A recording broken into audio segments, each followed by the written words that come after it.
আমার বাবার জীবন প্রায় শেষ পর্যায়ে, কিন্তু আমি তার মেয়ে হয়ে সারা জীবন তার কষ্টগুলোই দেখলাম, কখনো সুখ দেখতে পাইনি।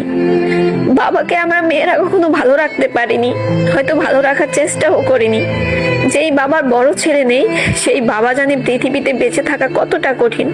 যেই বাবার টাকা নেই, সেই বাবা বোঝে পৃথিবীর আপন মানুষগুলো কতটা কঠিন। আমার বাবার আমরা 3 মেয়ে 1 ছেলে। আমার ভাইটা সবার ছোট। সেই ভাই না পারে বাবা মার জন্য কিছু করতে, না আমরা মেয়েরা পারছি।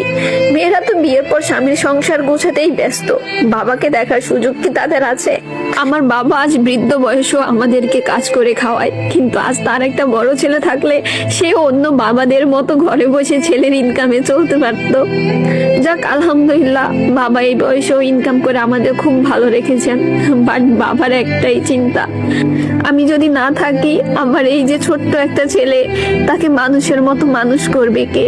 তাকে তো তারা মেরে ফেলবে, কারণ আমার চাচারাও মানুষ না, তারাও মানুষ। আমার বাবার নেই বড় ছেলে, নেই টাকা পয়সা। আমার দাদার দেওয়া কিছু সম্পত্তি ছিল, সেইগুলাও আমার চাচারা জুলুম করে খেতে চায়। এই বয়সে এসেও চাচাদের অত্যাচার, বাবার প্রতি ছোট ভাইকে মেরে ফেলার হুমকি।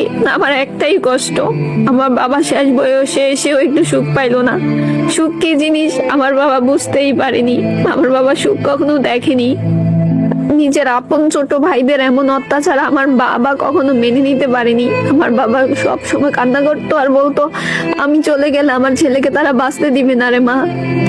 আমরাও মেয়ে হয়ে কিছু করতে পারিনি, কারণ আপন লোকরাই যখন ক্ষতি করে তখন তাদের সাথে লড়াই করার ক্ষমতা কারোরই থাকে না।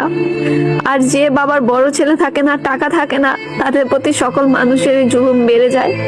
আর আমি বুঝলাম যে সকল চাচারাই রক্তের সম্পর্ক দেখাতে আসে না, কিছু চাচারা বাপের সম্পত্তি ভোগ করতে আসে জুলুম করে।